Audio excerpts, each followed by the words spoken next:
Silahkan Bapak. Ya, shalom, selamat pagi di sana, di sini selamat malam. Kita akan mulai saja. Saya akan share ya, share. eh, ya, semuanya bisa melihat, Sudah Pak. dah ya. Oke. Jadi ini seminar yang saya pilih judulnya sesuai dengan juga permintaan permintaan dari Pak Ferry waktu itu eh, untuk menjawab pertanyaan-pertanyaan atau isu-isu yang sedang eh, berlangsung di Indonesia, khususnya dalam lingkungan STT-STT di Indonesia ya. Dan memang zaman sekarang adalah zaman yang sudah mengalami banyak perubahan. Jadi semoga seminar ini dapat membantu atau menjawab sedikit pertanyaan atau isu-isu yang sedang beredar di Indonesia, khususnya tuntutan-tuntutan terhadap sekolah-sekolah Alkitab di negara kita ya. Jadi judul yang saya pilih sekarang ini adalah Theological Education in the Secularization Era. Pendidikan teologi di era sekularisasi. Ya. Nah, bicara tentang sekularisasi itu berasal dari kata sekuler. Nah, kalau kita bicara soal sekuler, bicara soal hal-hal yang sangat duniawi, ya, yang di dalamnya mengandung banyak aspek-aspek dalam kehidupan manusia, ya, baik di Indonesia maupun secara global, ya. Nah, Bapak Ibu Saudara melihat di dalam gambar ini, nah saya ingin menjelaskan sedikit tentang apa itu sekularisasi. Ya, apa itu sekularisasi? Nah, sekularisasi uh, basically ini merujuk atau menunjuk kepada satu periode di mana agama, hal-hal spiritual itu semakin jauh atau terpisah dari kehidupan sosial politik dan masyarakat budaya. Nah, orang-orang ini pokoknya mereka mau menjauhi agama sepertinya, ya. Kenapa mereka masyarakat ini menjauhi agama? Karena dianggap agama itu sudah tidak relevan atau sudah ketinggalan zaman. Karena ajaran-ajarannya memang banyak yang kalau fundamental banyak banyak yang tidak up to date ya. Dan praktek keagamaan banyak menimbulkan konflik. Nah, kita udah tahu ini di seluruh dunia terjadi konflik antar agama, bahkan di dalam agama itu sendiri ada konflik. Perpecahan gereja-gereja, perpecahan lembaga-lembaga rohani, institusi bukan hanya Kristen, ya.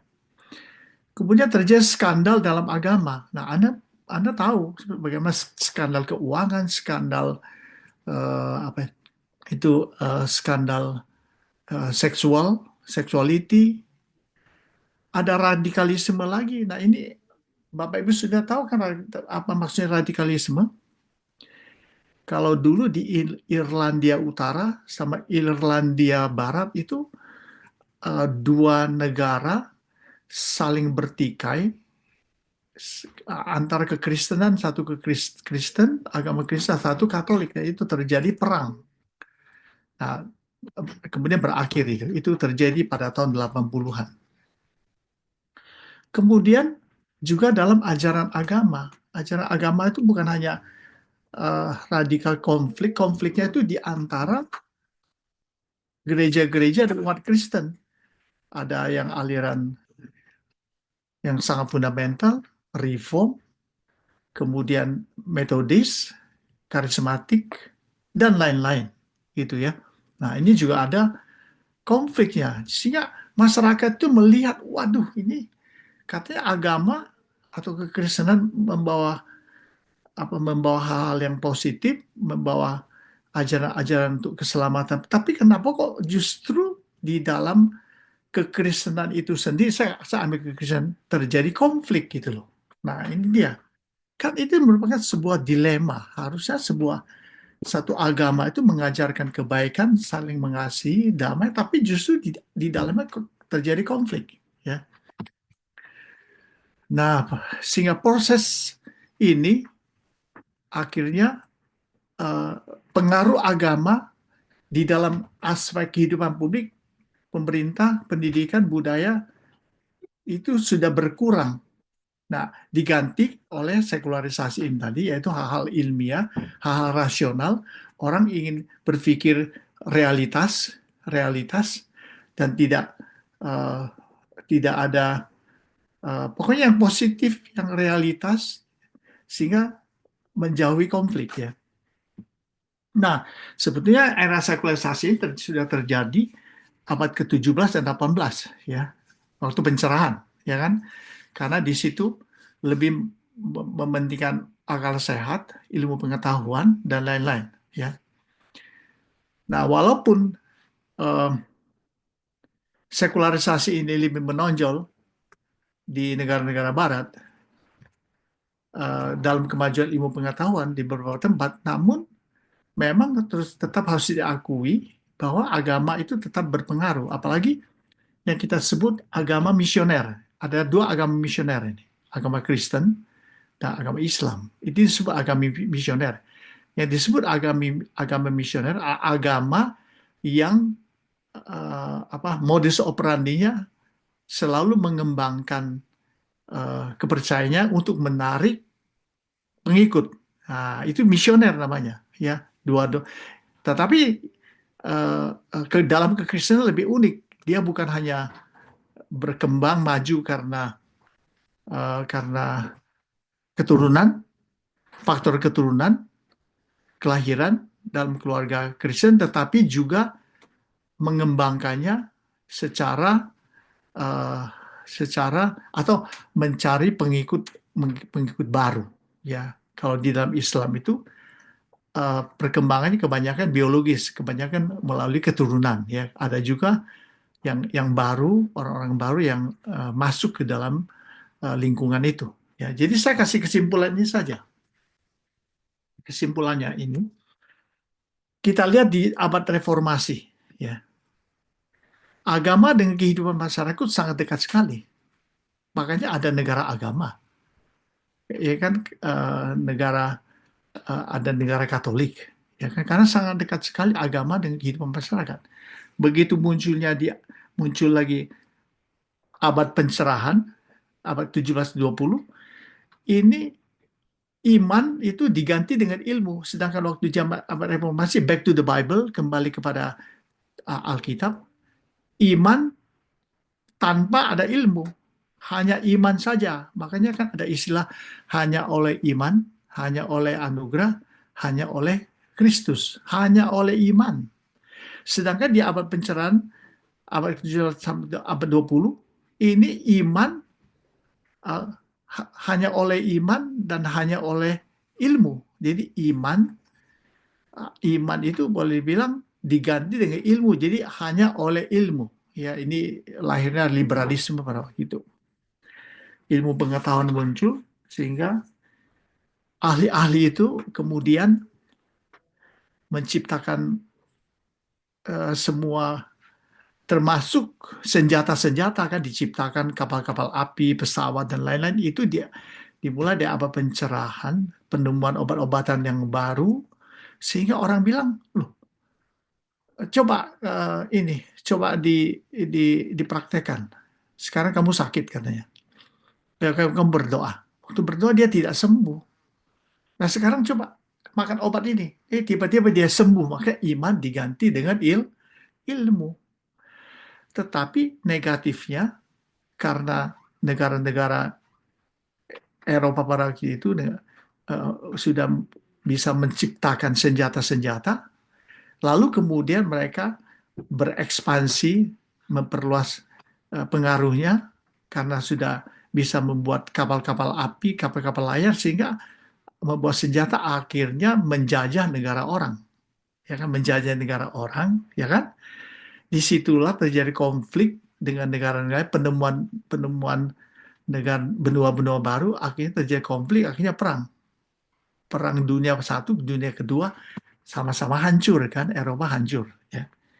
Nah, Jepang juga waktu itu habis. Ya.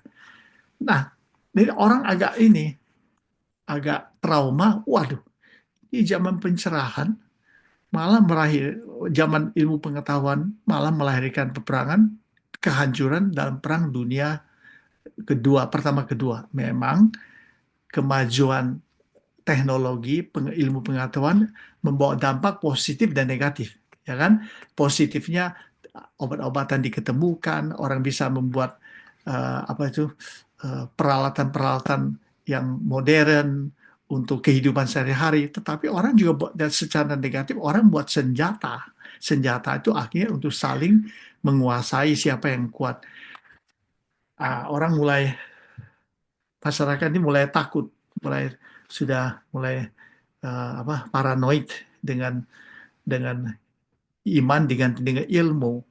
Tetap lalu lahirlah disebut social gospel. Social gospel artinya orang membutuh bantuan karena perang, kemiskinan, kehancuran, lahirlah social gospel. Dari social gospel itu mereka kemudian kembali kepada agama. Kembali ke agama. Terjadi kebangunan-kebangunan rohani, oke? Terjadi kebangunan-kebangunan rohani, maka lahirlah tokoh-tokoh kebangunan rohani itu seperti Jonathan S. Edward. Dia bilang iman tidak bertentangan dengan ilmu, justru ilmu memperlengkapi iman. Jadi iman dan ilmu. Jonathan Edward, John Wesley. Apa ini ada satu kebangunan rohani di gereja Metodis Inggris. Azusa Year Revival di Amerika. Kemudian ada Harvard Revival yang melahirkan Universitas Harvard atau Harvard, dan juga ada sekolah Alkitab yang terkenal Harvard Divinity School. Lalu kemudian di sini lahirnya seminar-seminari karena revival kebangunan-kebangunan rohani ini. Ya, nah ini dia. Nah, sekarang kita lihat. Terus berkembang memasuki abad ke-20, 21. Ini disebut juga era sekularisasi yang saya jelaskan sekali. Ini disebut pasca modern. Pasca modern, lihat, agama dan masyarakat sudah menjauh. Ya, sedangkan di sini agama dan kehidupan masyarakat ini panah kuning kan dekat sekali. Abad pencerahan agama dengan kehidupan masyarakat sudah agak jauh. Dekat lagi sesudah ada social gospel. Nah, di zaman sekularisasi agama sama masyarakat, coba lihat, ini sudah sangat jauh sekali. Karena apa? Seperti yang sudah saya jelaskan, di dalam agama itu ada skandal, ada radikalisme, ada liberalisme, ada konflik agama, ada ajaran sesat atau ajaran palsu, dan di sini juga ada isu-isu dalam pendidikan teologi karena berbagai-bagai ajaran-ajaran baru lahir. Nah, di sini juga menimbulkan satu apa pemisahan antara satu lembaga kepada lembaga yang lain gitu loh. Ngerti nggak? Nah, kalau kita bicara tentang liberalisme, maka lahirlah apa yang disebut itu tadi. Nah, dipengaruhi oleh sekularisasi ini, adanya kebebasan. Kebebasan apa? Kebebasan gender. Orang mau mau mau pernikahan sejenis LGBTQ boleh karena bebas. Itu hak asasi manusia. Sekarang sudah luar biasa di seluruh dunia tentang tentang pernikahan sejenis gender, semua apa itu yang LGBTQ itu. Kemudian ilmu pengetahuan lahir begitu luar biasa, begitu cepat. Ya, kalau dulu 25 tahun lalu, 20, 30 tahun lalu disebut zaman instan. Atau instanisme, instan. Seperti seperti orang bikin mie instan. Kalau makan mie instan, hanya dikasih air panas, jadi mie instan. Semua instan-instan itu. Tetapi di zaman sekularisasi abad ke-21 ini sekarang, zaman ilmu pengetahuan bukannya instan lagi, tetapi ini betul-betul didiscover, diketemukan secara luar biasa, secara cepat. Ilmu pengetahuan secara cepat. Nanti saya jelaskan lagi. Lahirlah sekolah Alkitab liberal. Ya, sekolah-sekolah Alkitab liberal. Ini di Amerika ada banyak gitu. Terjadi dekadensi moral. Moral merosot. Karena orang berfokus kepada rasio. Jadi rasio mempengaruhi kehidupan moral manusia. Ngerti nggak? Orang yang pinter itu dianggap berharga. Orang yang tidak pintar tidak berharga. Nilainya tidak ada. Nilainya ilmu pengetahuan, rasio. Terjadi gelombang imigran. Nah, gelombang imigran, Bapak Ibu sudah tahu terjadi perpindahan bangsa-bangsa. Orang semua mau ke negara-negara barat untuk mencari kehidupan yang lebih baik. Kehidupan lebih baik. Ini gelombang imigran. Pluralisme. Pluralisme dan dialog. Pluralisme ini kalau di dalam agama tertentu mengatakan keselamatan hanya melalui Yesus. Oh enggak, pluralisme bilang keselamatan bisa ditemukan di dalam ajaran-ajaran agama lain. Khususnya di dalam paham pluralisme itu ada dua orang dari India, saya lupa namanya. Apa itu? Kristus kosmologi. Saya sudah lupa itu. Ada tokohnya Kristus kosmologi, dia mengatakan bahwa kita dapat menemukan kebenaran Kristus bahkan di dalam ajaran agama-agama lain dan juga di dalam di dalam agama Katolik sejak Konsili Vatikan yang kedua tahun 1962. Dari dulu di luar gereja tidak ada keselamatan, sekarang di luar gereja ada keselamatan. Nah, di sini disebut zaman pluralisme dan mereka bukan lagi berbicara apa yang salah apa yang benar yang bisa selamat, tapi mereka mulai berkompromi dan berdialog. Lahir gereja-gereja liberal, kemudian identitas budaya sudah mulai pudar, lahir ajaran-ajaran sesat. Di zaman akhir ini, di zaman sekularisasi ini, ajaran sesat itu banyak sekali sudah.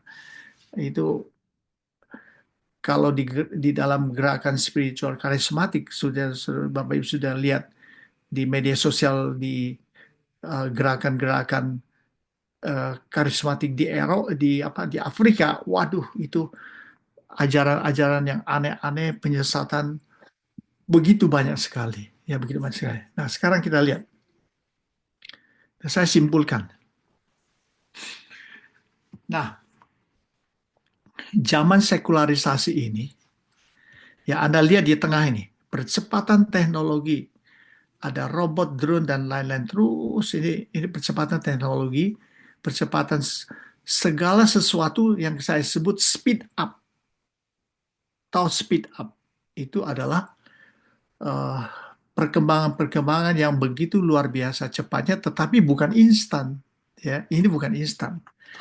Nah, hal ini sudah dinubuatkan di dalam Alkitab sebetulnya. Nah, sekarang penggenapannya. Di dalam Daniel 12 ayat 4 sampai 10 ini dikatakan bahwa firman Tuhan kepada Daniel bahwa sembunyikanlah semua firman ini sampai akhir zaman. Banyak orang akan menyelidikinya dan pengetahuan akan bertambah. Ya, pengetahuan akan bertambah. Orang jahat akan bertambah jahat, orang fasik akan bertambah fasik, orang yang beriman bertambah orang beriman. Nah, ini dia. Ini zaman ilmu pengetahuan yang bertambah dengan begitu cepat sekali. 2 Timotius 3 ayat 1 sampai 2. Nah, ini tentang kehidupan akhir akhir akhir zaman. Pada hari-hari terakhir akan datang masa yang sukar. Manusia akan mencintai di sini, akan menjadi uang. Mereka tidak tahu berterima kasih, tidak mempedulikan agama. Nah, itu sekularisasi. Agama sudah tidak dipedulikan. Matius 28 ayat 1 sampai 28 ini tentang zaman akhir dan ada ayat yang mengatakan begini. Nah, ini sudah jelas Bapak Ibu sudah tahu tentang nabi palsu, perpindahan bangsa-bangsa, ajaran-ajaran palsu, ada Mesias di sana sini. Tetapi dia ada katakan begini, apabila waktu itu tidak dipersingkat, maka semua orang pilihan Tuhan tidak akan selamat. Nah, waktu dipersingkat itu adalah waktu yang dipercepat.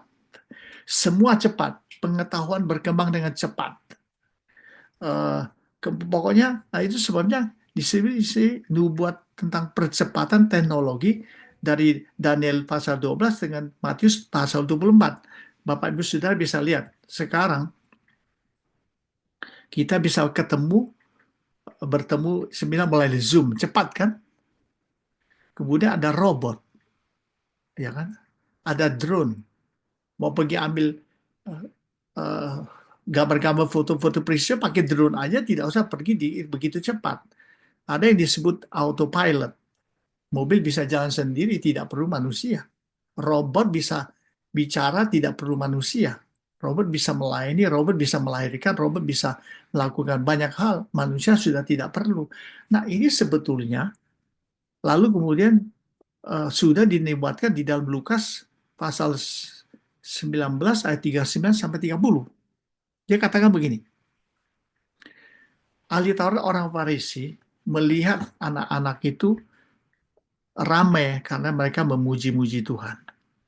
Lalu dia bicara sama Tuhan Yesus. Tuhan Yesus supaya menegur anak-anak ini supaya dia berhenti untuk apa? Berhenti untuk eh, memuliakan Tuhan. Lalu Yesus mengatakan, wah, nggak bisa. Kalau seandainya apa mereka ini berhenti bicara, maka mereka ini diam, maka batu-batu itu akan berbicara. Nah, batu-batu itu berbicara sekarang.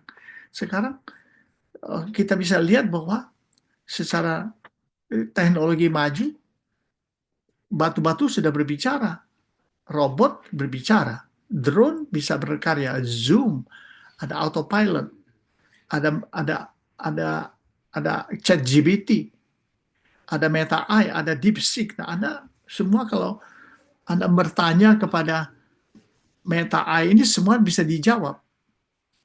Apapun pertanyaan saya bisa dijawab. Itu sebenarnya mengatakan tentang batu-batu berbicara dalam kehidupan orang yang sudah makin hari makin kafir, sakit penyakit, perang, pemalsuan, scammer. Nah, ini sebenarnya secara negatif ini batu-batu berbicara, tapi secara positif sekarang Injil diberitakan sebetulnya dengan sangat mudah sekali melalui teknologi. Jadi nggak ada pembasuhan scammer ini, nabi palsu. Ini semua batu-batu berbicara tapi secara negatif.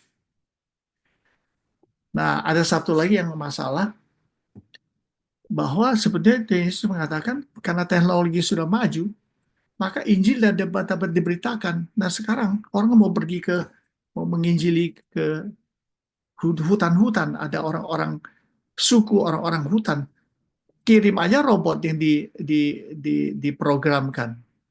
Robot itu diturunkan di hutan, lalu kemudian robot itu diatur dari jarak jauh, kemudian dia bisa memberitakan Injil, robot bisa berbicara, drone bisa bicara.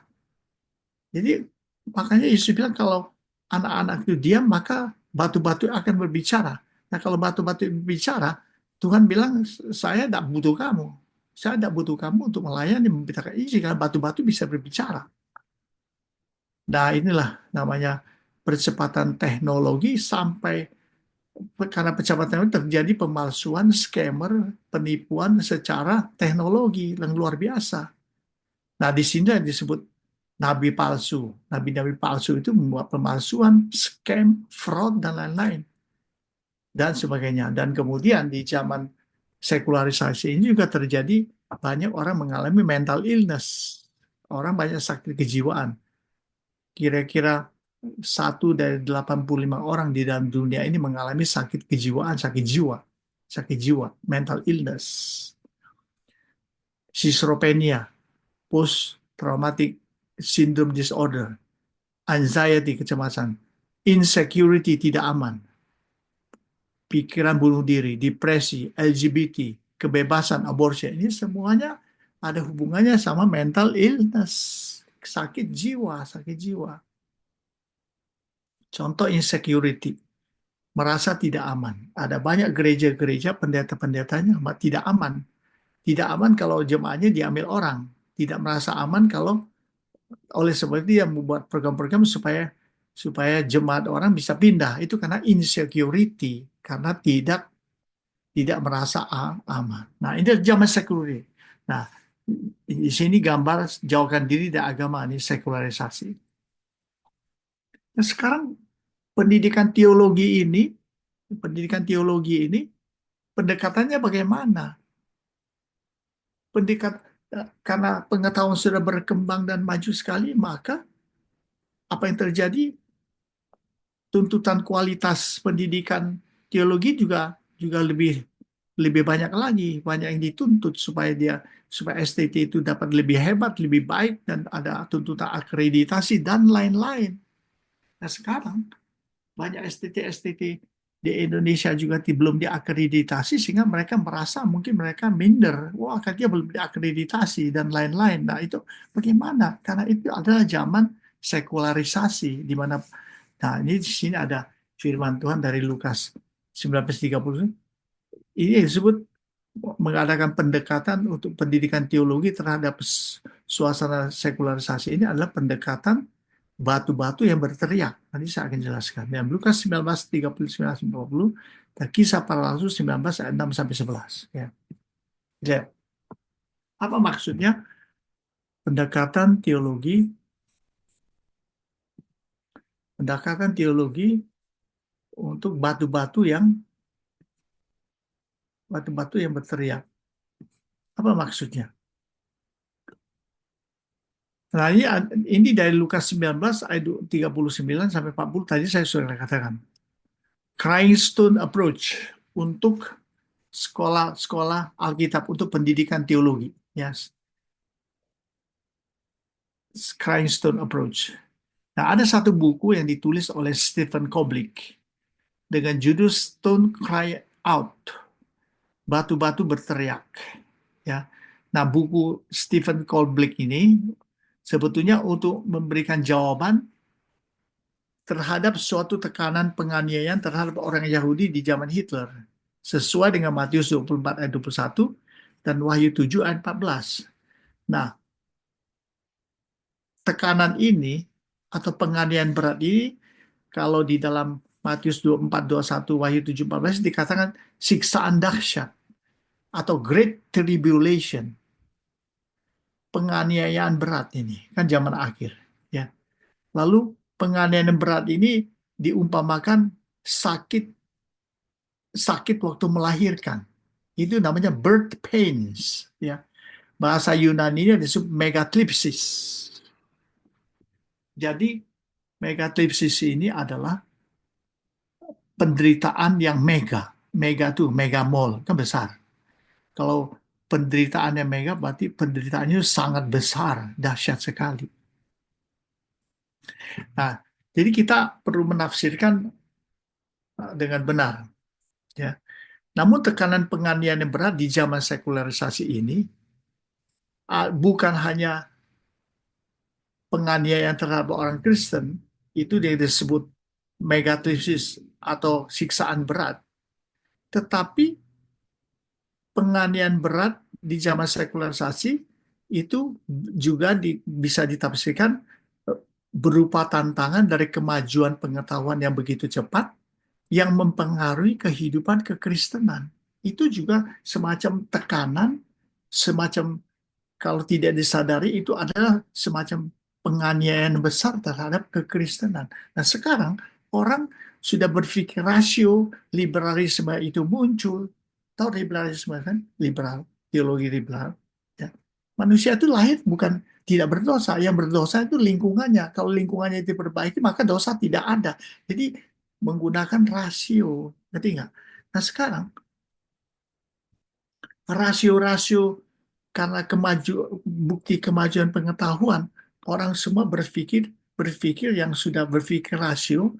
Nah, mereka mengatakan, wah, kalau untuk LGBT itu bukan dosa, tapi itu karena lahirnya seperti itu. Ngerti nggak? Nah, sekarang ada orang gay. Oh, itu bukan bukan dosa. Memang dia dilahirkan seperti itu. Dia mau menjadi transgender, dia mau menjadi lesbian itu karena masalah kejiwaan. Nah, sekarang pengetahuan itu datang dari mana? Pemahaman itu datang dari ilmu pengetahuan, kejiwaan, psikologi yang sebetulnya bertentangan dengan firman Tuhan. Sebenarnya itu adalah dosa Sodom dan Gomora. Nah, itulah pengertian yang saya katakan bahwa pengetahuan itu menjadi tekanan menganiaya berat, penganiayaan berat terhadap iman Kristen. Aborsi, aborsi itu tidak dosa. Kalau anak itu masih apa itu masih 2 minggu itu belum menjadi manusia, itu masih masih benih bukan manusia, boleh diaborsi. Nah, itu pengetahuan dari mana? Itu kan pengetahuan medikal yang kemudian sebetulnya bertentangan dengan firman Tuhan. Dan sedangkan, nah itu, dan ada berapa banyak orang diaborsi, berapa banyak bayi diaborsi. Nah, itu adalah penganiayaan berat berat terhadap kekristenan karena pengertian yang salah, tidak sesuai dengan Alkitab.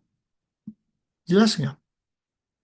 Nah, ini akhirnya penganiayaan terhadap sekolah-sekolah Alkitab, dan penganiayaan berasal dari pengetahuan yang begitu cepat maju, berusaha untuk menghentikan suara kebenaran. Bapak, Ibu, Saudara mau tahu tentang kebenaran? Saudara ketik aja itu di chat GBT. Tahu chat GBT, Meta AI. Saudara tanya aja. Saudara bisa tanya tentang Kristus, tentang segala macam, itu bisa dijawab dengan jelas sekali. Tetapi tapi itu juga bisa menjadi suatu suatu cara yang dipakai oleh iblis untuk menyesatkan banyak orang. Nah, kalau Bapak Ibu Saudara tidak mempunyai pengetahuan Alkitab, maka saudara akan tersesat dengan Meta AI, dengan ChatGPT. Bapak Ibu tanya tentang Allah Tritunggal, nanti dia jawabnya salah. Bapak Ibu tidak mengerti, akhirnya saudara tersesat kan? Saudara kan tersesat. Karena tidak semua yang dijawab oleh ChatGPT, Meta AI, DeepSeek sekarang yang terkenal itu tepat sesuai dengan apa kata Alkitab. Nah, saudara mengalami penganiayaan, dan itu semua teknologi ilmu pengetahuan itu berusaha untuk menghentikan suara kebenaran. Jelas kan? Jelas kan? Nah, itu dia. Nah, ini yang saya sebut, ya, bahwa batu-batu itu berteriak.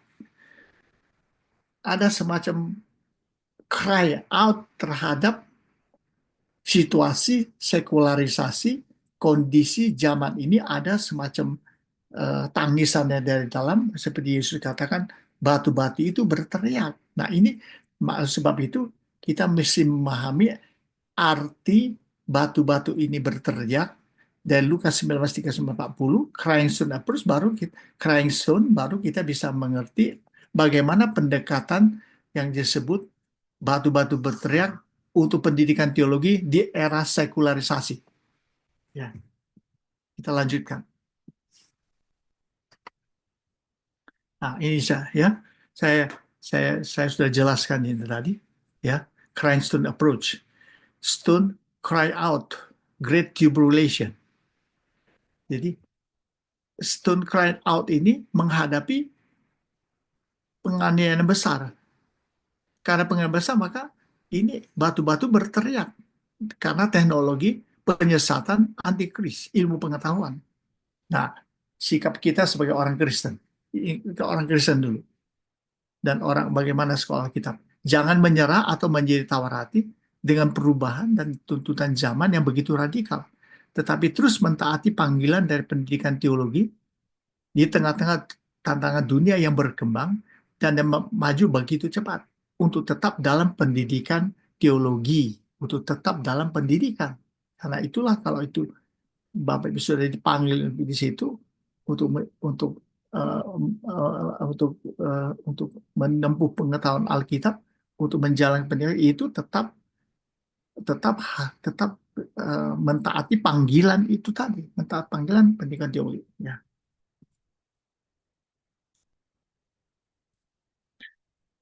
Nah, ini pendekatan untuk pendidikan teologi, STT-STT, dengan pendekatan batu-batu yang berteriak, cried out stone. Satu, tetap mempertahankan visi misi institusi gereja maupun visi misi institusi pendidikan teologi. Setiap STT itu, institusi STT teologi itu, STT itu, dia punya visi dan misi. Itu yang paling basic karena itu adalah panggilan panggilan institusi atau panggilan untuk kuliah bagi mahasiswa-mahasiswi, panggilan itu lebih berharga daripada tuntutan zaman, lebih berharga dari tuntutan akreditasi terhadap STT-STT. Jadi kalau selama sebuah sekolah teologi, sekolah Alkitab seperti DTU, Day Spring Theological University of Indonesia, selama DTU itu mempertahankan visi misi institusinya, mempertahankan panggilannya, mahasiswa-mahasiswa yang terpanggil oleh Tuhan untuk masuk sekolah-sekolah Alkitab ini, walaupun STT-nya itu belum diakreditasi, tetapi punya panggilan, punya visi misi, itu lebih berharga dari semua tuntutan sekularisasi. Jelas enggak? Jadi tidak perlu discourage, tidak perlu menjadi patah semangat. Oh ya, oh ya saya lembaga yang saya di mana saya menempuh sekolah Alkitab ini untuk menjadi hamba Tuhan. Oh, kok belum akreditasi ya? Berarti tidak memenuhi syarat. Tidak betul. Itu tidak betul. Kalau selama visi misi itu dijalankan sesuai dengan panggilan sebuah STT atau mahasiswa-mahasiswa yang dipanggil oleh Tuhan, dia mempertahankan panggilan, dia tetap tetap ini lebih baik dari semua standar yang ditaruh oleh sekularisasi oleh dunia. Coba saudara lihat. Bapak Ibu saudara tahu tentang Universitas Harvard adalah ini Harvard University, didirikan tahun 1636, merupakan pendidikan tertinggi dan tertua di Amerika, universitas nomor satu di dunia, lahir tahun 1636, didirikan di Massachusetts Bay Colony, yang awalnya ditujukan untuk melatih hamba Tuhan, karena ada kebangunan rohani dulu. Kalau saudara Bapak baca sejarah,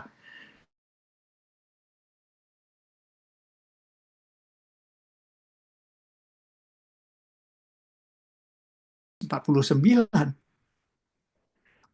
Harvard University sudah Harvard University sudah lahir tahun 1636, sudah lebih dahulu dari badan akreditasi. Nah, Anda tahu nggak siapa yang memulai badan akreditasi ini? Yang NACHA ini yang mengakreditasi Harvard University. NACHA, Badan Akreditasi Regional Lembaga Pendidikan di Amerika Serikat bagian Timur, dibentuk dan didirikan oleh siapa? Oleh pemimpin-pemimpin Harvard University. Jelas nggak? Yang mendirikan badan akreditasi ini adalah presiden, pemimpin-pemimpin, rektor-rektor dari Universitas Harvard. Jadi sebetulnya Harvard University ini sudah lahir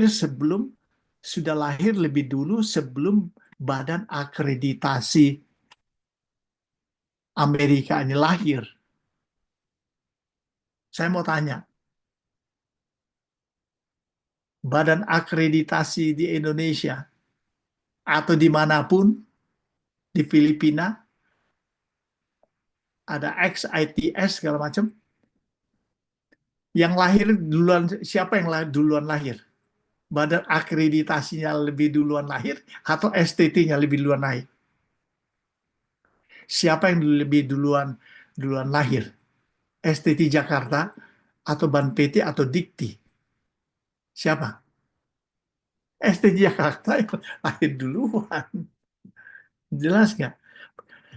Tapi saya tidak mengatakan itu tidak perlu. Tidak perlu, bukan. Bukan.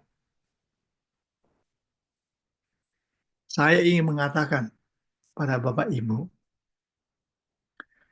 bahwa nilai sebuah STT Sekolah Tinggi Teologi, nilai dari DTU Indonesia itu nilainya sebetulnya lebih tinggi dari nilai badan akreditasi. Jadi mahasiswa-mahasiswa kuliah itu jangan merasa discourage atau merasa merasa minder kalau di TUI belum diakreditasi. Jelas enggak? Yang paling penting itu panggilan, nilai dan panggilan di dalam menjalani pe- pendidikan teologi maupun menjalani perkuliahan, training-training di dalam sekolah-sekolah kitab. Nah, tahu nggak di Amerika, untuk mengejar akreditasi sebuah sekolah, itu membutuhkan waktu bertahun-tahun. Bapak Ibu tahu nggak? International Theological Seminary. Pernah dengar? Rektornya Joseph Tong. Pernah dengar nggak itu? Saudaranya ITS. Rektornya tuh Joseph Tong, saudaranya Stephen Tong. Dia sudah dia memimpin ITS itu STT ITS di Los Angeles itu diakreditasi sesudah 25 tahun. Saya pernah mengajar di i- apa UUC, Union University of California, baru diakreditasi sebelum COVID. Tapi sudah eksis, sudah mulai 20 tahun yang lalu baru diakreditasi. Bukan diakreditasi baru 1 tahun sudah diakreditasi. Di sini sekolah Alkitab mau diakreditasi persyaratannya sangat berat sekali. Harus punya uang dulu. Harus punya dana di bendahara sekolah itu $500.000. Harus punya kantor, punya fasilitas, punya segala-galanya. Baru bisa diakreditasi. Jadi membutuhkan waktu berpuluhan tahun. Saudara tahu enggak itu? Walaupun sekolah itu banyak sekolah-sekolah yang belum diakreditasi itu dosen-dosennya hebat-hebat, saudara tahu enggak? Dosennya hebat-hebat. Jadi jangan merasa minder kalau sekolah Alkitab Anda di TUI itu belum diakreditasi. Yang penting panggilan nilai mutu tetap dijaga. Dosen-dosen terus terus meningkatkan diri. Ya, kita teruskan sedikit lagi ya. Nah, STT harus memahami amanat agung secara lengkap. Karena kita hanya memahami amanat agung Matius 28 ayat 19 sampai 20 atau amanat pemberitaan Injil. Nah, sebetulnya ada dua di sini. Markus 16 ayat 16 amanat pelayanan di lapangan. Matius 28 ayat 7 sampai itu amanat pemuridan. Tahu amanat pemuridan? Amanat pemuridan adalah pendidikan teologi dan misi. Itu amanat pemuridan. Bukan hanya jadi murid di gereja. Bukan hanya jadi, oh di gereja ada pemuridan. Oh dia punya dia punya landasan landasan pemuridan kami adalah Matius 28 ayat 19 sampai 20 kan itu pergilah jadikanlah segala bangsa muridku maka di gereja itu harus ada pemuridan itu salah. Yang disebut amanat agung pemuridan itu adalah pemuridan di pendidikan teologi dan misi kepemimpinan pastoral di STT di seluruh dunia. Amanat pemuridan kalau Markus 16 ayat 16, sesudah melewati amanat pemuridan, semua mahasiswa-mahasiswa sudah dipersiapkan baru masuk kepada amanat pelayanan di lapangan. Markus 16 ayat 16 sampai 18. Jelas enggak? Lihat kisah para rasul 19 ayat 6 sampai 11.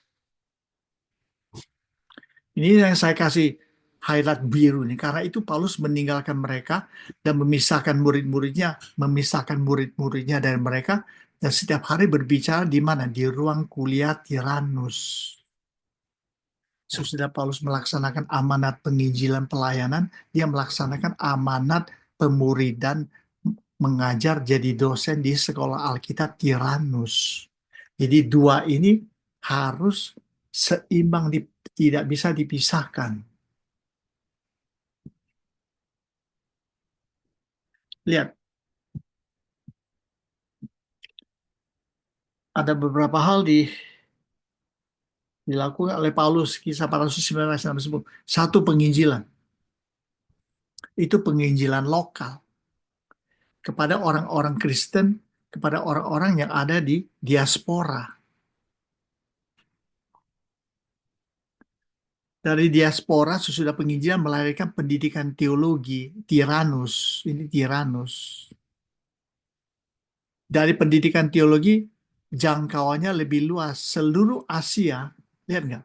Ya, ayat 10. Hal ini dilakukan 2 tahun lamanya di ruang kuliah Tiranus, sehingga semua penduduk Asia mendengar firman Tuhan. Baik orang Yahudi maupun orang Yahudi, Paulus bikin mujizat. Lihat nggak? Sesudah di ruang kuliah Tiranus, seluruh Asia, sehingga semua penduduk Asia mendengar firman Tuhan. Terus siapa yang memberitakan? Siapa yang memberitakan Injil ke seluruh Asia? Ya murid-muridnya. Nah ini dia ini. Nah ini dia. Amanat pemuridan, pendidikan di sekolah Alkitab, kemudian baru baru luas. Ya. Nah ini dia. Kalau Tiranus ini diganti dengan STT DTU Indonesia, DTU Indonesia, maka ini dia yang terjadi.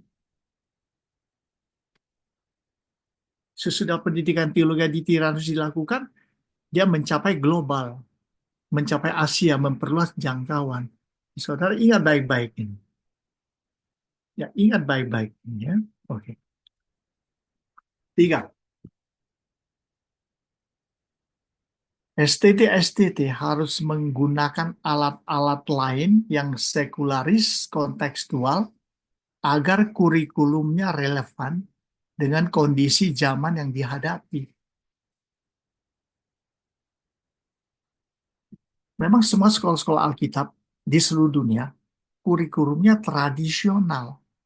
S1, S2, S3, DMin, DTH, S1, S2, MA Kepemimpinan, MA PAK, MA Misi, MA Pastoral, itu semuanya adalah kurikulum tradisional. Sama di seluruh dunia. Apakah Bapak Ibu sudah lebih bangga sekolah Alkitab di Amerika? Tidak betul. Sama saja. Semua kurikulumnya sama. Jadi diputar sini, diputar ke sana, sama saja. Anda mau putar kemana? Oh, bandingkan dengan SD di Jakarta, sama saja kurikulumnya. Putar-putar-putar, semuanya sama. Hanya, nah oleh sebab itu dengan tantangan disekularisasi, menggunakan alat-alat sekularis kontekstual agar kurikulum relevan dengan kondisi zaman yang dihadapi. Nah, seperti Paulus, kisah para Rasul 17:23, kepada Allah yang tidak dikenal. Pengetahuan, pengetahuan merupakan informan yang instan. Yes, Paulus berjalan-jalan di kota Athena. Dia melihat ada tulisan kepada Allah yang tidak dikenal. Lalu dia bilang, nah itu informasi yang dia dapatkan. Lalu dia memberitakan, saya mau kasih tahu kamu, Allah yang kamu tidak kenal itu siapa. Nah ini sama juga sekarang. Bapak Ibu Saudara, ST-STT ini, semua mahasiswa-mahasiswa ini bisa menggunakan teknologi Meta AI, ChatGPT, dan lain-lain. Ada YouTube, bisa belajar nambah pengetahuan, bisa ikut live streaming. Nah, semua informan ini dapat digunakan secara positif dan secara negatif. Kamu mau tanya apa? Mau bikin paper? Mau bikin paper? Gampang sekali. Ketik aja judulnya di Meta AI dalam bahasa Indonesia. Semua keluar. outline-nya semua keluar. Nah, tapi itu ti- kalau hanya bergantung pada itu tidak baik karena itu plagiarisme. Tetapi isinya bisa betul semuanya. Isinya juga bisa salah. Ngerti nggak? Jadi ini ini semua semua informan ini sangat berguna sekali sebenarnya bagi STT-STT untuk mengembangkan dia punya kurikulum. Enggak, jelas nggak? Dan dan informan-informan ini dapat dapat apa? Dapat digunakan secara positif, tapi ada juga negatif. Saya kasih contoh bahwa tidak semua Meta AI, ChatGPT, DeepSeek bisa menjawab tentang Alkitab secara benar. Saya kasih contoh. Istri saya ibu manis. Dia tanya dengan Meta AI, Nuh, Nuh menyampaikan berita tentang Allah di Alkitab, Nabi Nuh. Kita dia berapa tahun? Dia jawab 120 tahun. Betul, betul 120 tahun.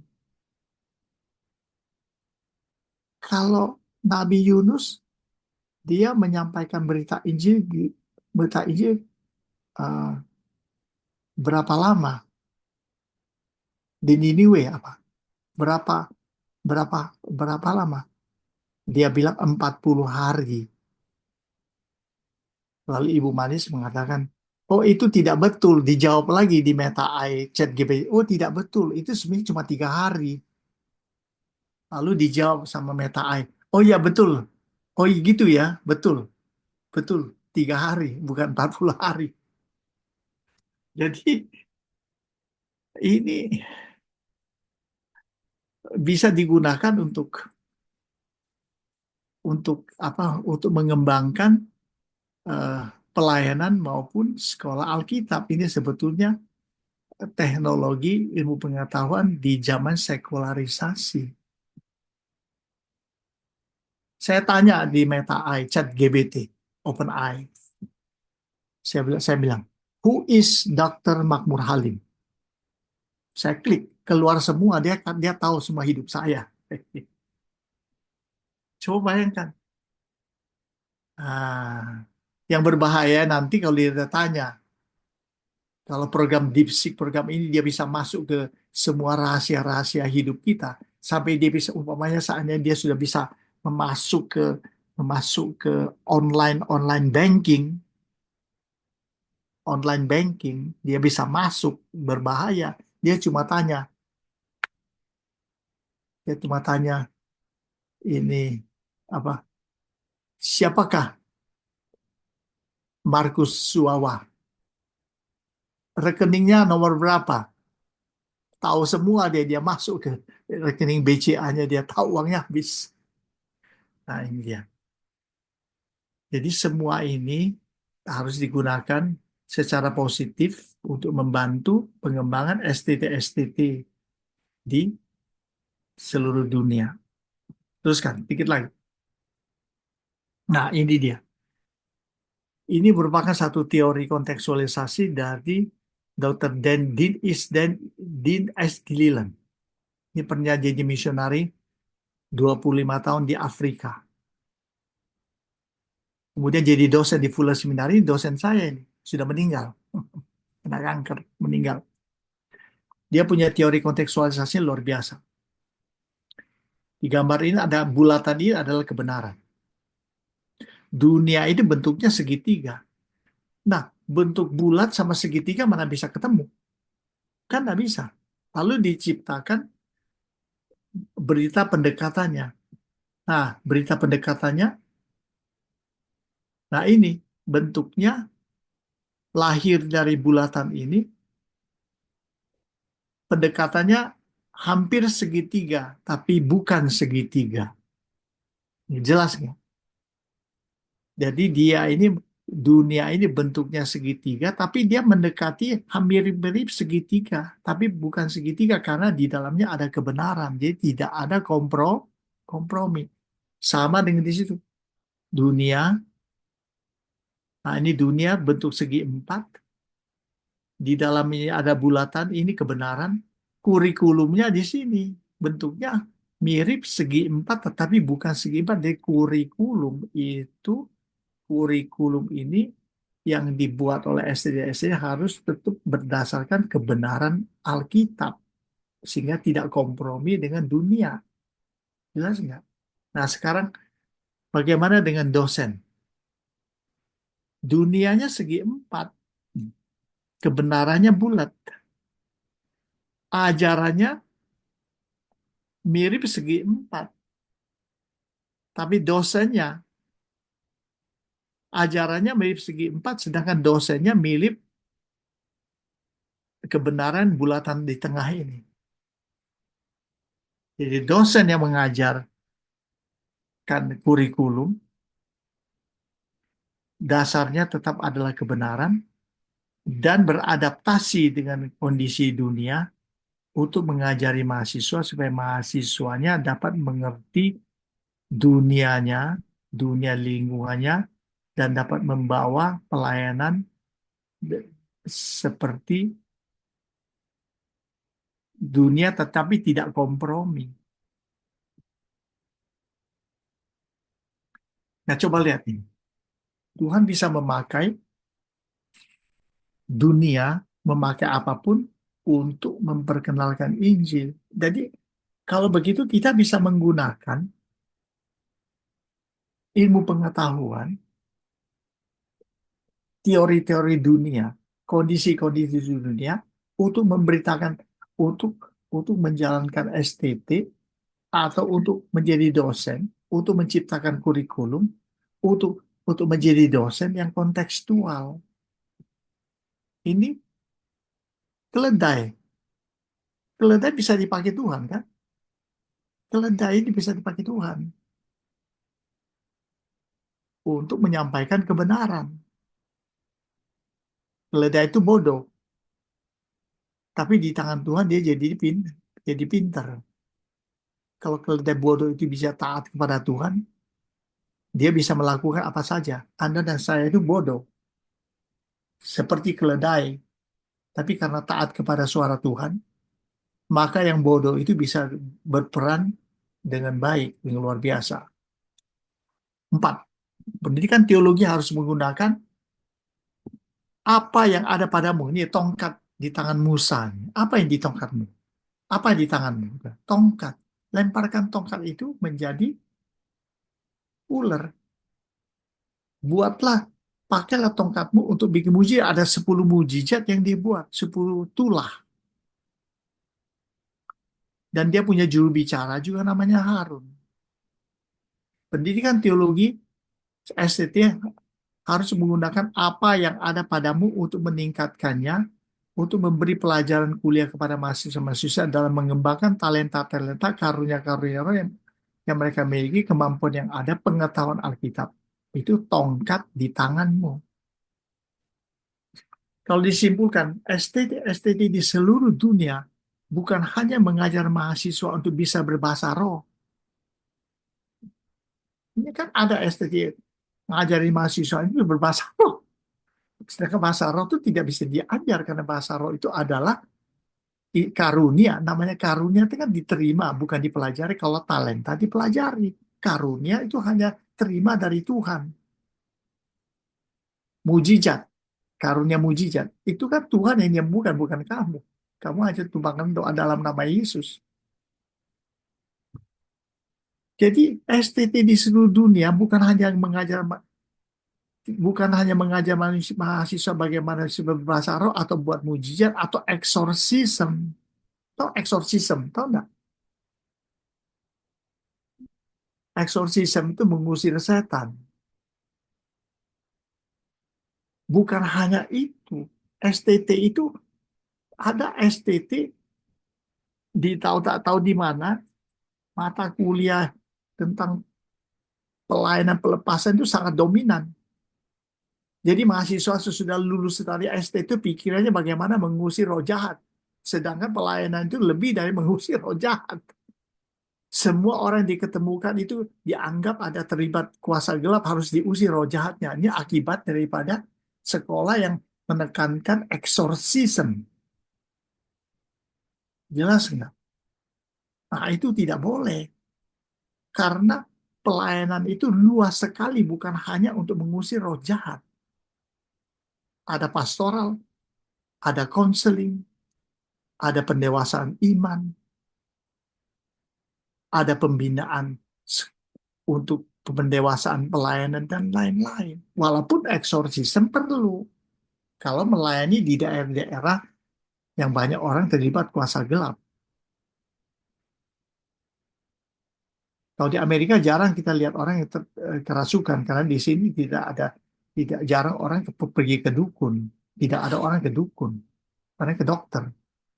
Nah, ada lagi bahwa STT di seluruh STT jangan hanya mengajarkan mahasiswa supaya pintar berkhotbah. Itu sebabnya saya punya pengalaman waktu kuliah di Jakarta, waktu di seminar di Battle, ini semua mahasiswanya mereka ingin jadi pengkhotbah besar. Semua ingin jadi pengkhotbah supaya bisa berkhotbah di gereja itu, merasa kalau berkhotbah itu hebat karena tampil di publik terus, apalagi bisa KKR. Nah, pelayanan pelayanan mahasiswa yang sudah lulus kan tidak selalu harus berkhotbah jadi pengkhotbah besar. Saya ada satu hamba Tuhan datang ke Amerika, istrinya penyanyi. Lalu pokoknya datang ke Amerika ketemu saya, Pak, saya mau pelayanan. Oh gitu ya. Ya berkhotbah boleh lah di gereja kita. Oh enggak Pak, tolong bikin KKR. Waduh, jadi hanya datang untuk KKR. Nanti kalau Bapak ke Indonesia, nanti saya atur KKR, Bapak KKR. Aduh, kamu nggak atur saya untuk KKR. Pelayanan kita itu bukan hanya berkhotbah, bukan hanya untuk KKR, bukan hanya untuk eksorsisme, bukan hanya untuk bikin mujizat, bukan hanya untuk berbahasa roh, bukan hanya untuk tumpang tangan lalu orang jatuh, untuk bernubuat. Pendidikan teologi itu mengajar mahasiswa itu mengembangkan karunia, talenta, visi misi panggilan Tuhan. Tidak semua orang dipanggil untuk mengusir setan, tidak semua orang dipanggil untuk berbahasa roh, tidak semua orang dipanggil Tuhan untuk. Nah, ada lagi. Sesudah lulus saya kuliah paling tahu soal doktrin. Pokoknya dia yang doktrin dia paling tahu dah. Orang lain semua sesat. Dia paling tahu doktrin. Aduh, tetapi ada banyak pelayanan lain yang begitu luas yang dapat dilakukan mereka setelah wisuda. Ini peranan Sekolah Alkitab DTUI untuk mahasiswa-mahasiswanya. Jelas enggak? 5. Mengembangkan kurikulum untuk memenuhi kebutuhan wisudawan dalam pelayanan sosial holistik bagi yang menderita karena kemiskinan, perpindahan bangsa, karena perang, sakit penyakit, korban ketidakadilan, konteks multikultural, multinasional, multi religi, multi psikologikal. Seperti saya katakan tadi bahwa dunia ini banyak sekali orang kena mental illness atau mental illness, sakit jiwa. 1 dari 85 orang di tiap-tiap negara, 1 dari 85 orang kena mental illness. Banyak yang bunuh diri, yang anxiety, PTSD, insecurity, schizophrenia, halusinasi, LGBT, depresi, stres, halusinasi. Halusinasi beda dengan visi loh. Halusinasi itu menghayal, visi itu melihat melihat ke depan untuk pekerjaan Tuhan sesuai dengan panggilan untuk pekerjaan besar. Kalau halusinasi itu mimpi. Jangan mahasiswa itu jangan punya halusinasi tapi harus punya visi. Nah, ini dia. Nah, ini dia. Pelayanan holistik untuk orang-orang yang kena kejiwaan. Nah, ini saudara nanti bisa baca sendiri.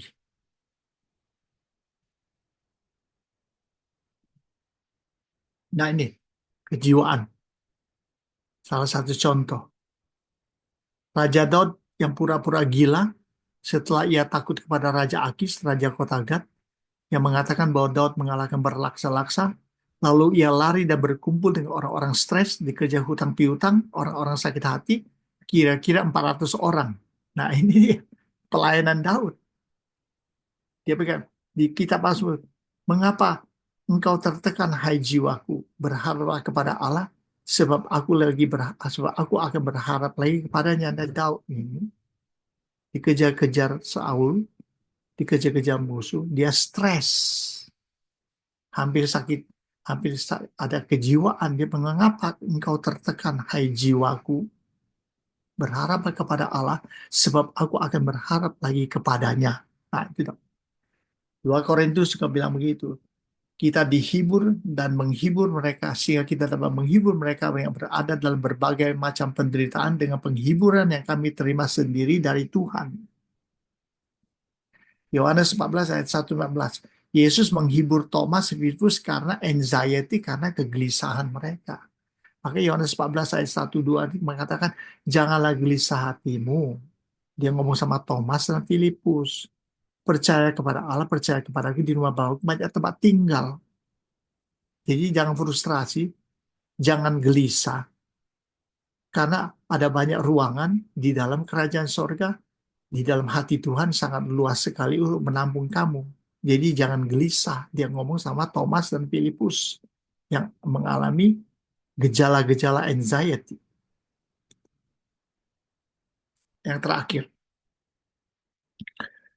ini yang paling utama juga, pembentukan rohani di STT-STT. Efesus, ini salah satu ayat aja saya pilih, Efesus 6 ayat 18. Ini dalam segala doa dan permohonan, berdoa setiap waktu di dalam roh dan berjaga-jagalah di dalam doamu itu dengan permohonan yang tak putus-putus untuk segala orang kudus. Juga untuk aku supaya kepadaku jika aku membuka mulutku dikaruniakan perkataan yang benar agar dengan keberanian aku memberitakan rahasia Injil yang kulayani sebagai utusan di penjara, akan berdoalah supaya dengan keberanian aku menyatakannya sebagaimana seharusnya aku berbicara. Jadi ini doa permohonan terus-menerus untuk orang lain dan untuk keberanian, keberanian melayani, keberanian eh, eh, keberanian memimpin, keberanian melakukan segala pelayanan melalui pembentukan rohani yang disebut doa. Jadi semua mahasiswa-mahasiswa di STT ini harus punya hubungan yang bagus sama Tuhan. Bukan hanya teori pengetahuan Alkitab yang diterima, tetapi punya hubungan sama Tuhan yang baik.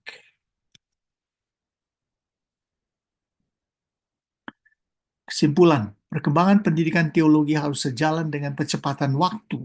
Nah, ini dia. Karena dalam perkembangan ilmu pengetahuan dunia sosial budaya politik ekonomi adalah mandat budaya dan mandat penebusan yang diamanatkan Kristus kepada kita semua. Jadi basically di dalam dunia pendidikan teologi ada 2 mandat yang harus dia kerjakan, yang dia terima dari Tuhan, mandat budaya dan mandat penebusan. Mandat budaya itu dunia pengetahuan, beranak cucu dan penuhilah bumi, menguasai dunia, menguasai pengetahuan. Itu mandat budaya. Mandat penebusan, dan semua dari mandat budaya harus ada mandat penebusan sehingga orang dapat mengenal keselamatan yang daripada Kristus. Jadi ada anugerah khusus dan ada anugerah umum yang di yang dijalankan oleh pendidikan teologi ya. Oke. Itu saja yang saya bisa sampaikan. Saya persilakan kalau Bapak Ibu ada yang mau bertanya. Sudah jam 9 ini. Saya kasih waktu sebentar, setengah jam untuk bertanya. Nanti bahannya saya kirim melalui email kepada Pak Ferry supaya sudah ini semua dapatkan. Saya persilakan. Baik. Ya, baik. Ada pertanyaan? Silahkan Ini ada Pak Gary yang sudah siap untuk bertanya. Ya, Shalom, Bu Magda. Suara saya kedengaran? Dengar Pak.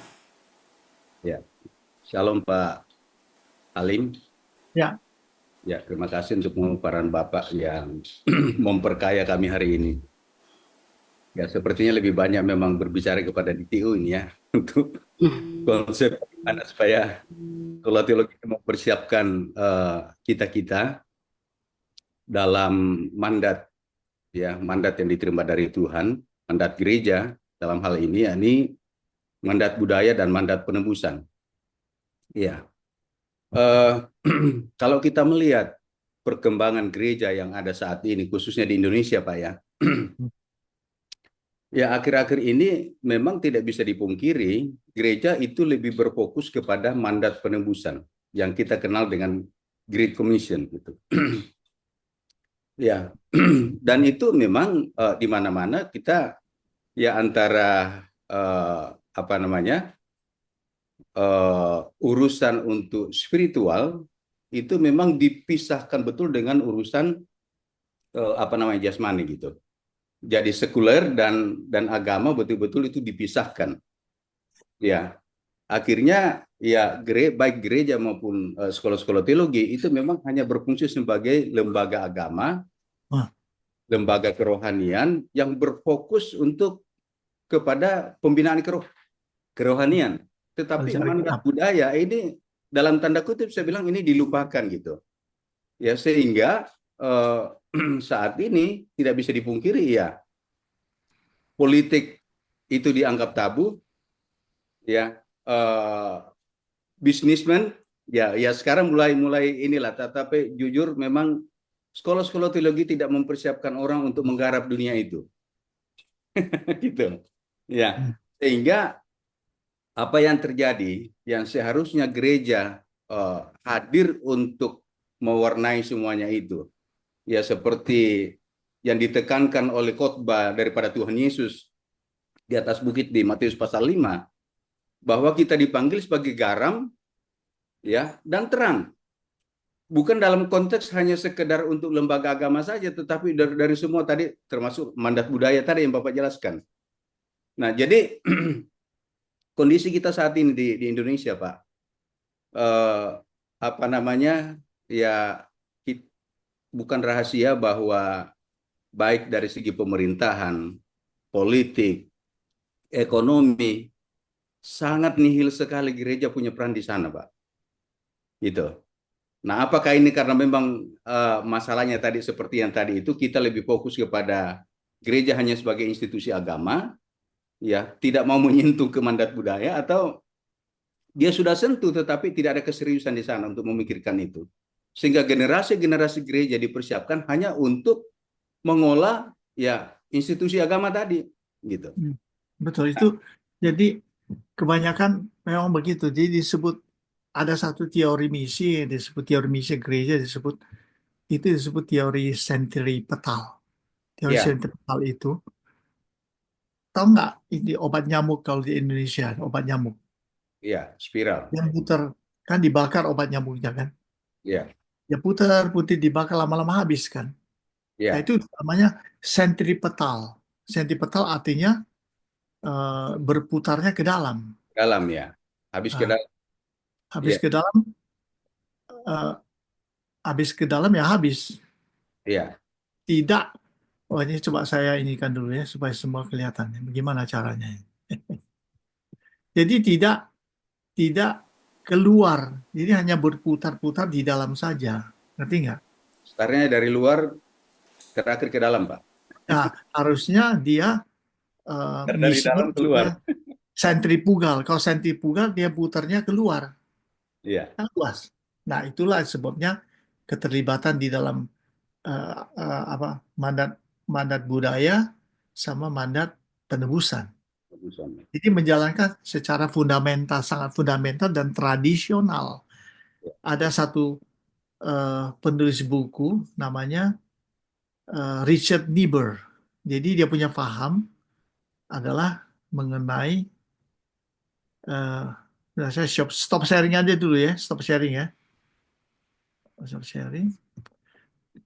Wah, ya nggak bisa.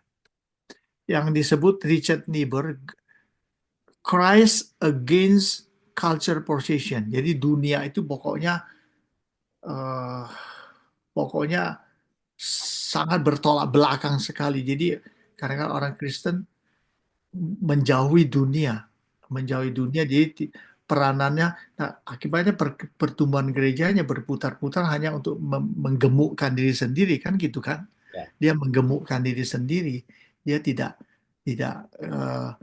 apa, tidak lebih, pokoknya fokusnya hanya apa namanya, ke gerejanya sendiri. Ya, pokoknya gereja jadi besar, gereja jadi hebat, pujian penyembahannya hebat, Itu yang terjadi, pengkhotbahnya Pak. hebat.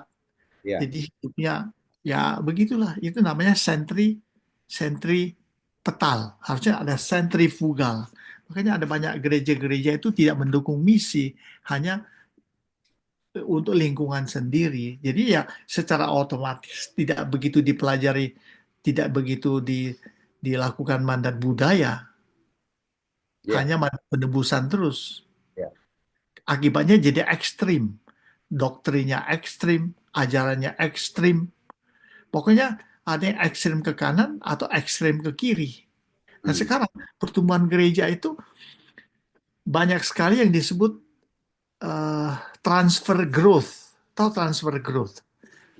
Transfer dari jemaat orang pindah. Nah itu namanya transfer growth. Ya, Bukan bukan conversion growth. Nah, conversion growth itu artinya pertumbuhan jemaat itu berdasarkan pertobatan dan kelahiran kembali. Itu conversion growth. Ya. Itu kelemahan-kelemahan ada. Jadi membutuhkan pemimpin yang punya pemikiran misioner itu sebetulnya. ya, Sebetulnya begitu. ya. Jadi maksud saya begini, Pak Alim. Ini sepertinya, Pak. Tolong saya Hmm. dikoreksi kalau saya salah. Ah, Jadi sepertinya gereja Tuhan saat ini yang pertama kehilangan identitas ah, dan kehilangan panggilan tadi gitu. Ya. Kenapa saya bilang kehilangan identitas? Karena eh, ada yang mencoba masuk ke sana ya untuk mandat budaya, tetapi kemudian di sana tergerus. Bukannya ya, menjadi berkat, malah dia yang menjadi iya, batu sandungan gitu. iya. Ya ini Jadi kan ya identitas kita sebagai garam dan terang kan harusnya tidak begitu ya Pak ya. betul. Gitu. Tapi di sisi lain ada juga gereja yang betul-betul anti gitu. Politik itu nggak boleh apa namanya ya fokus saja untuk kerohanian. Ya, Jadi maksud saya gini Pak, mungkin ada pemikiran dari Pak Halim untuk memberikan pemahaman kepada kita saat ini supaya kita ini mempunyai pandangan yang seimbang. Kita betul-betul clear dengan panggilan kita dan identitas kita sehingga ya mulai daripada start mempersiapkan gereja untuk masuk ke dalam dunia sampai kepada actionnya itu betul-betul clear karena kita clear dengan identitas kita dan panggilan kita. Itu Pak, mungkin ada masukan Bapak buat kami. Terima kasih. ya itu pertama memang ada hubungannya dengan apa? Dengan kepemimpinan, ya. Karena kepemimpinan itu sangat sangat mempengaruhi pengikut, ya kan? Itu pertama. Yang kedua itu yang seperti tadi itu apakah tetap tetap berpegang kepada panggilan utama, panggilan Kristus untuk amanat agung, Matius 28 dengan Markus 16:16 itu. Itu dua, itu yang paling penting, itu basic yang tidak bisa. Nah, kalau pemimpinnya tidak berpikir seperti itu, nah sekarang ya setiap gereja, setiap sinode itu punya prinsip yang beda-beda kan. Nah, apakah prinsipnya itu? Nah, sekarang gini, baik sinode maupun gereja pasti punya panggilan. Ya. Nah, sekarang seberapa banyak mereka sudah melaksanakan panggilan itu, visi misi itu.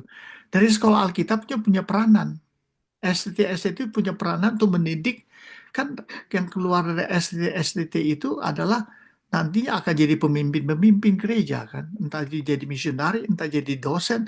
Nah, itu makanya dari STTS itu dia punya panggilan apa itu sangat sangat sangat penting sekali. Makanya mahasiswa-mahasiswa, orang-orang mau kuliah harus lihat dulu apa visi misinya, panggilan STT apa. Nanti itu akan diteruskan kepada, nah kalau hanya sekedar untuk mencari banyak mahasiswa, wah banyak mahasiswa, oh dosennya hebat-hebat, ya, itu lain lagi. Itu tidak akan menolong. Nanti nanti berputar-putar di situ-situ terus sentripetal terus seperti kawat nyamuk kan. Kawat nyamuk kalau dibakar memang mengusir nyamuk tapi lama-lama habis dia. Ya. Lama-lama habis nyamuknya sudah tidak bisa diusir lagi. Akibatnya turun-temurun nanti gereja itu, institusi itu seperti itu tadi. Kalau orientasinya itu seperti bisnis, ya kan? Uang, uang, uang, berkat, berkat, berkat, nanti turun-temurun akan seperti itu. Nah, kalau orientasinya terus doktrin, doktrin, doktrin, nanti jadi gereja tradisi hanya hanya berperangnya, oh, saya yang paling benar, saya yang paling mengetahui doktrin Alkitab, yang kamu semua salah, kamu semua. Nah, itu jadi ada kecenderungan tendensi-tendensi yang seperti itu. Itu bisa kita lihat, betul nggak? Ini ada satu sekolah Alkitab yang saya pikir bagus itu dulu, kalau nggak salah, itu loh yang rektornya dulu Kris Marantika. STI, Pak. SI. Dulu, ini saya ngomong dulu ya. Dulu, dulu mereka mempunyai program atau kewajiban bagi setiap mahasiswanya kalau mau wisuda, kalau mau dapat lulus dengan S1 harus merintis jemaat. Betul nggak? Ingat nggak? Bapak tahu kan? Nah, Bapak tahu. Itu sebetulnya bagus sekali loh. Jadi ya memang tidak semua wisudawannya itu nanti punya punya beban panggilan untuk merintis gereja kan gitu kan. Tapi dia harus setiap yang sudah mau wisuda harus harus menanam gereja, merintis sebuah gereja. Itu tuh Kris Marantika tuh. Tapi akhirnya mungkin sudah tidak lagi ya. Sudah tidak lagi lalu berubah ya. Ya berubah. Sekarang sepertinya diarahkan ke baptisan, Pak. 15 baptisan gitu. Oh begitu ya. Bukan gereja Nah lagi. itu dia. Jadi dia punya paradigmanya sudah berubah. Paradigmanya berubah. Jadi kita ya sekarang tergantung dengan panggilan sebuah gereja lah, ya panggilannya apa itu. Lama-lama kan bisa jadi gereja tradisional, kan gitu kan? Hanya turun-temurun seperti itu. Atau STT-nya juga begitu. STT-nya akibatnya nanti orangnya datang dan pergi. Ya, oh ada yang lebih akreditasi dia pindah. Padahal itu akreditasi penting, sangat perlu sekali. Itu merupakan standar mutu, tetapi mutu rohaninya juga perlu dijaga. Ya, itu saja yang saya pikir itu semua bisa menjawab itu masalah ini. Ya, saya persilakan yang lain. Ini bagaimana untuk Ya, jadikan semua baik. wajahnya bisa lihat Oke, semua baik. gimana? Sebentar ya, Pak. Coba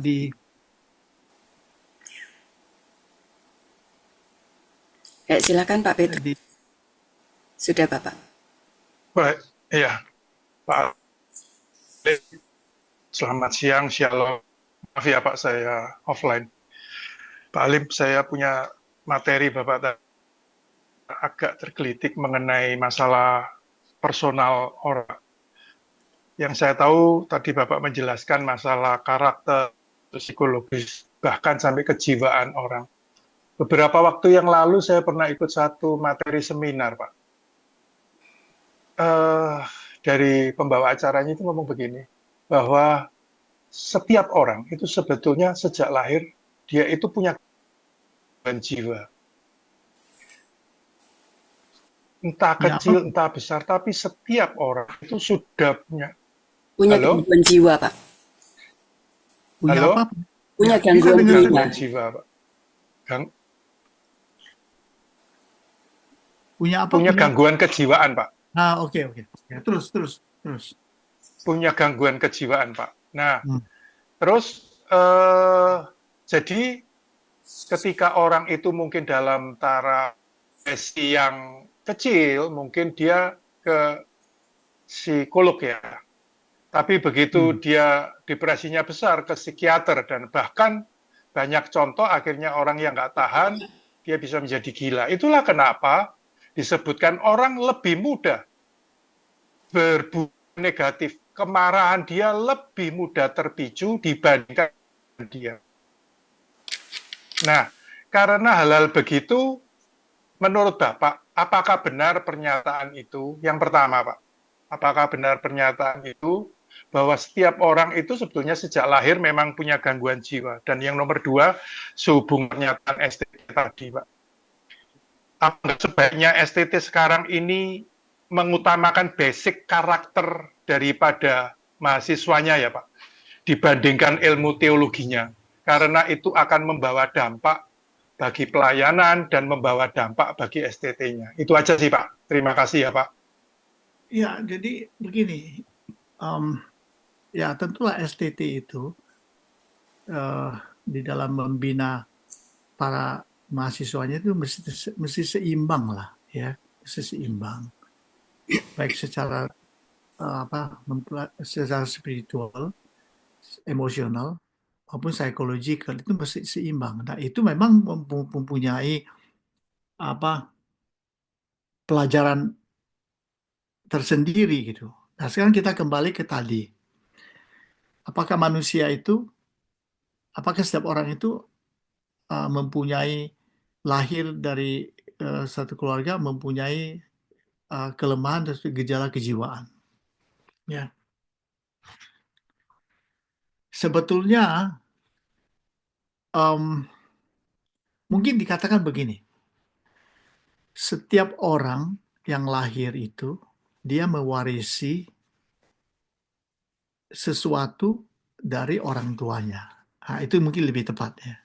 Ya, betul kan? Saya kasih contoh. Kalau orang tuanya itu ada hipertensi, darah tinggi, itu ada menurun kepada anaknya juga ada yang hipertensi darah tinggi. Orang tuanya yang mempunyai penyakit diabetes, katanya keturunannya itu mesti ada kecenderungan untuk diabetes. Betul nggak? Darah rendah juga begitu. Bahkan ada yang mengatakan kanker juga begitu. Ada kanker di orang tuanya, nanti itu keturunannya juga bahkan mungkin salah satu kena penyakit kanker. Betul nggak? Nah itu ya menurut medikal ada benarnya. Nah itu secara fisik. Nah sekarang kita lihat secara kejiwaan. Secara kejiwaan kalau memang harus diakui kalau orang tuanya itu dulu adalah seorang pekerja keras, ulet, itu menurunkan anaknya. Betul nggak? Yang pinter menurunkan anaknya juga, yang bodoh menurunkan anaknya, yang pemarah juga menurunkan anaknya, yang tidak sabar menurunkan anaknya. Itu semua bicara soal kejiwaan. Nah, kita bicara itu dia dilahirkan secara manusiawi kan, secara biologis kan. Betul kan? Yes. Nah, Iya betul. betul kan? Dia punya talenta kan? Punya talenta. Orang tuanya pemain musik, suka menyanyi. Anaknya ada salah satu pemain musik. Betul nggak? Iya, iya. Kemudian kita berpindah kepada sesudah menjadi anak Tuhan. Kan begitu kan? Sesudah anak Tuhan, terima Yesus, Yes. mengalami kelahiran baru. Berarti kelahiran barunya secara spiritual kan? Tapi itu secara spiritual. Nah, orang yang lahir baru secara spiritual, lahir baru, itu bukan hanya talenta yang dia punya, tetapi dia mendapatkan karunia. Sebab itu talenta bisa dipelajari, karunia jangan dipelajari. Bahasa roh, you jangan coba-coba mempelajari bahasa roh, nanti berbahaya itu. Mana ada Alkitab mengajar you berbahasa roh atau atau itu namanya karunia. Ini saya kasih salah satu contoh saja, ngerti nggak? Nah sekarang bagaimana kita merekonsiliasi antara kelahiran secara biologis dan kelahiran secara rohani? Biasanya kelahiran secara rohani itu dapat merestorasi kelemahan-kelemahan yang terjadi di dalam kelahiran secara biologis. Itu mesti mesti kita percaya, kita terima. Walaupun nanti di dalam manusia, kan Paulus bilang ada manusia duniawi, ada manusia rohani. Walaupun di dalam manusia rohani ini seringkali juga ada kelemahan-kelemahan, kejatuhan-kejatuhan yang bisa mirip-mirip seperti yang dimiliki oleh keturunan di atas itu, ya. Ya, Ya, Pak. ya.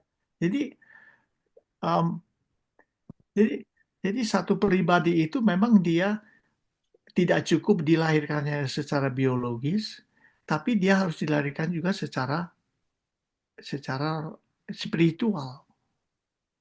Nah, walaupun ada kelemahan-kelemahan yang masih timbul, kelemahan-kelemahan sebagai manusia uh, fisikal, ada kelemahan-kelemahannya, dan itu bisa di take over, bisa diresolusi dari manusia rohaninya. Itu sebetulnya manusia rohani itu lebih kuat dari manusia jasmani. Kita ini kan tubuh, jiwa, dan roh. Sebenarnya manusia rohani kita lebih kuat. Contohnya, kalau orang itu bisa stres, bisa apa itu karena banyak faktor.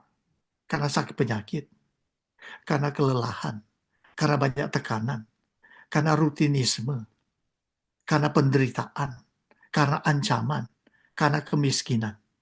Itu melahirkan gejala-gejala kejiwaan atau mental illness. Dia dapat stres, dia insecure, ada schizophrenia, apalagi ada PTSD. Itu akibat dari yang tadi, masalah-masalah tadi.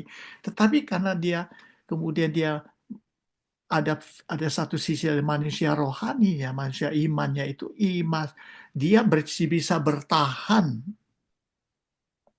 pada waktu manusia kejiwaannya itu kambuh.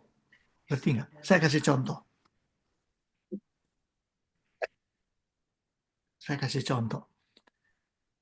Saya ini punya anak yang autis, tidak normal. Ya kan? Dia bisa begitu dari siapa? Orang tua saya, keluarga saya tidak ada seperti itu. Istri saya mungkin dari keluarga tidak ada. Nah, waktu saya datang ke Amerika tahun 2004, mulai kuliah 2005, anak yang masih kecil di Amerika harus divaksin. Tahu divaksin? Karena Tahu, baru Pak. umur 8 bulan, kan di Indonesia juga begitu. Tahu nggak, sekali dia baru umur 8 bulan, dia divaksin, sekali masuk vaksin dia 5. Disuntik 5 vaksinnya. 1, 2, 3, 4. Masih 8 bulan. Kalau di Indonesia vaksinnya hari ini 2, ya kan? 3 hari lagi kasih 1, kasih 2. Dicicil, ini sekali masuk 5. Habis itu dia kejang-kejang. Kita kan nggak mengerti dulu. Sekolah di sini mengharuskan anak divaksin. Sekali masuk vaksin 5. Malam hari dia dikejang-kejang. Tapi bisa lewat, oke. Sesudah itu, sesudah umur berapa tahun, sudah 2 tahun, sudah bahasanya sudah hilang semua. Kemudian umurnya sudah 21 tahun. Tahu nggak mengurus anak seperti itu? Gampang nggak? Itu karena saya ini hamba Tuhan aja. Karena anak Tuhan makanya bisa hidup sampai hari ini. Kalau enggak, Amin. 5 kali melarikan diri, tapi diketemukan lagi. Oh, banyak sekali tadi rutinisme. Ini pengalaman saya, rutinisme. Ya, ngomong penderitaan lah gitu ya. Harus mengawasi setiap saat, tidak bisa kemana-mana. Apalagi ke Indonesia.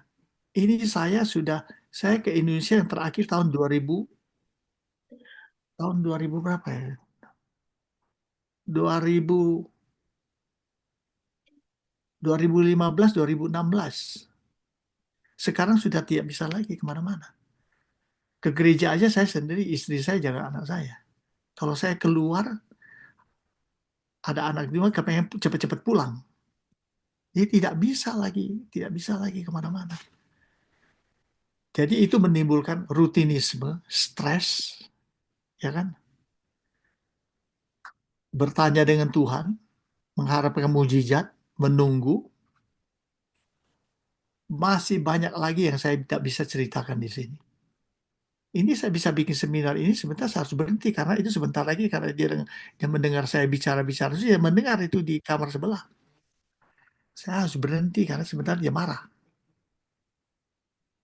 Nah, itu sebabnya di Amerika di mana-mana hanya ada 3 hal di Amerika, ya.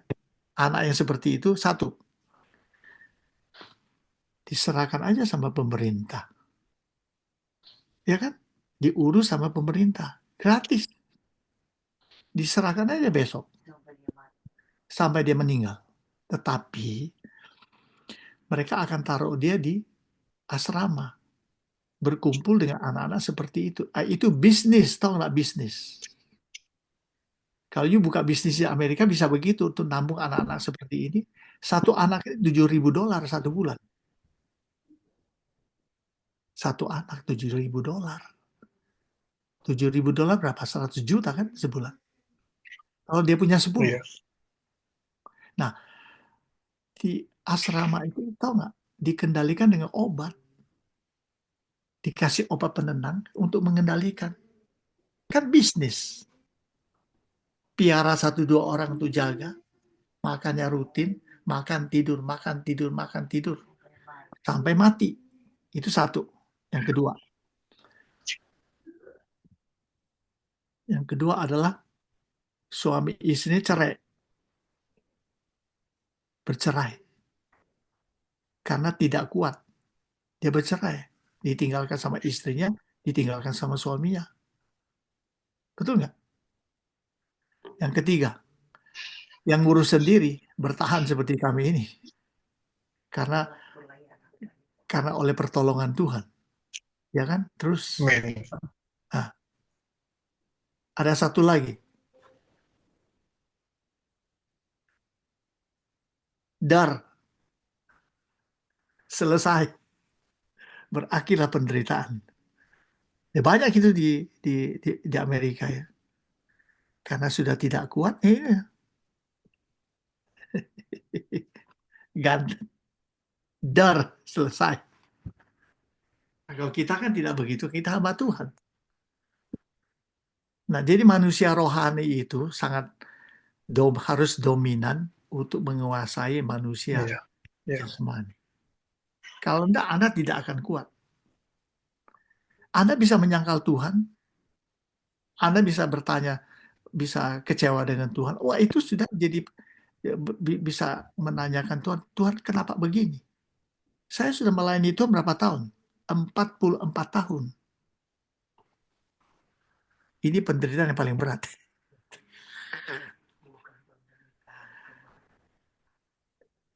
Tantangan yang paling berat.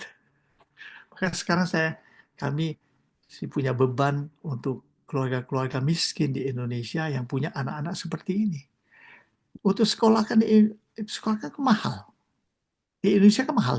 Kalau di Amerika gratis. Kalau yang miskin di Jakarta di daerah bisa nggak sekolahkan anaknya? Tidak bisa. Tidak bisa, kasihan sekali itu. Kita, aduh, karena kita sudah mengalami seperti itu. Oke, itu aja. Silakan ada pertanyaan lagi. Ya Pak, terima kasih Pak. Baik, mari silakan Pak Joko. Ya, terima kasih Ibu Lena. Mungkin waktunya sudah mau berakhir. Saya nggak jadi bertanya kepada Pak Makmur Halim. Saya cuman turut sepenanggungan dengan Bapak. Kiranya khusus memberikan kekuatan buat Bapak. Ya, demikian Pak. Terima kasih. Oh, jadi Bapak juga punya pergumulan yang sama? Enggak, kami turut sepenanggungan aja Pak. Oh ya, Ya. ikut mendoakan. Ya. Tuhan tolong Bapak. Terima kasih banyak ya. Terima kasih. Tuhan memberkati. Jadi bahannya nanti saya email saja ke siapa? Ke Pak Ferry atau siapa nanti. Nanti saya hubungi bisa. Bapak ya. Ya, silakan. Baik. Oke. Nanti saya akan kirimkan emailnya ya Pak ya. Ya. Ya. Email. Baik Bapak Ibu. Ibu Desi. Baik Bapak Ibu, kita akan mengakhiri seminar pada pagi hari ini. Terima kasih Pak Makmur Halim untuk pembelajaran yang sudah Bapak berikan. Sangat memberkati setiap kami. Dan kami juga akan ikut berdoa untuk anak Bapak. Baik, mari saya boleh undang untuk Ibu Oli bisa menutup di dalam doa kelas kita pada pagi hari ini. Baik, mari kita bersatu dalam doa. Bapa di dalam surga, terima kasih untuk kami boleh kembali ya Tuhan, belajar lagi ya Tuhan, bagaimana pendidikan ya teologi di dalam sekularisasi, era sekularisasi ini ya Bapa. Terima kasih ya Tuhan, luar biasa apa yang kami terima. Kami berdoa untuk Bapak Dr. Makmur Halim ya Bapa. Terima kasih ya Tuhan Yesus, Dia telah memberikan yang terbaik buat kami, hikmat dan marifat yang ada padanya. Terima kasih ya Tuhan Yesus, Engkau terus memberikan dia kekuatan, kemampuan, hikmat lebih lagi untuk boleh ya Tuhan mengajar banyak ya Tuhan, STT ya Tuhan yang ada. Terima kasih ya Tuhan untuk istri, untuk dua anaknya ya Bapa. Di dalam nama Tuhan Yesus yang terlebih yang autis. Terima kasih ya Tuhan Yesus, Engkau memberikan kesabaran ya Tuhan untuk Pak Halim dan Ibu ya Tuhan, dan anak yang satunya lagi untuk boleh mengasihi anak yang autis ya Tuhan Yesus. Terima kasih Tuhan, terima kasih.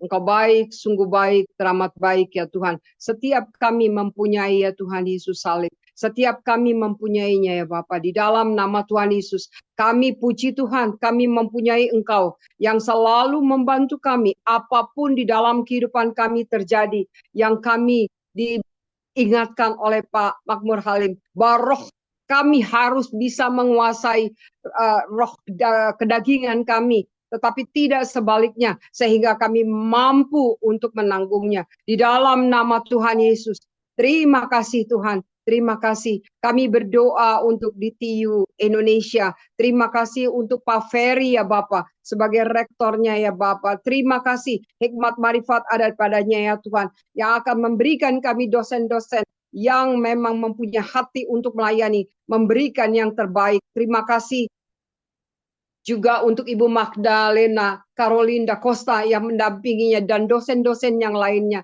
Terima kasih. Terima kasih untuk para mahasiswa, partisipan yang setia juga untuk belajar, ingin lebih lagi mengetahui untuk agar supaya bisa ya Tuhan kami melakukan melayani Tuhan dan pekerjaan Tuhan dengan hati yang tulus, karena kami boleh merasakan bagaimana kasih Tuhan di dalam kehidupan kami.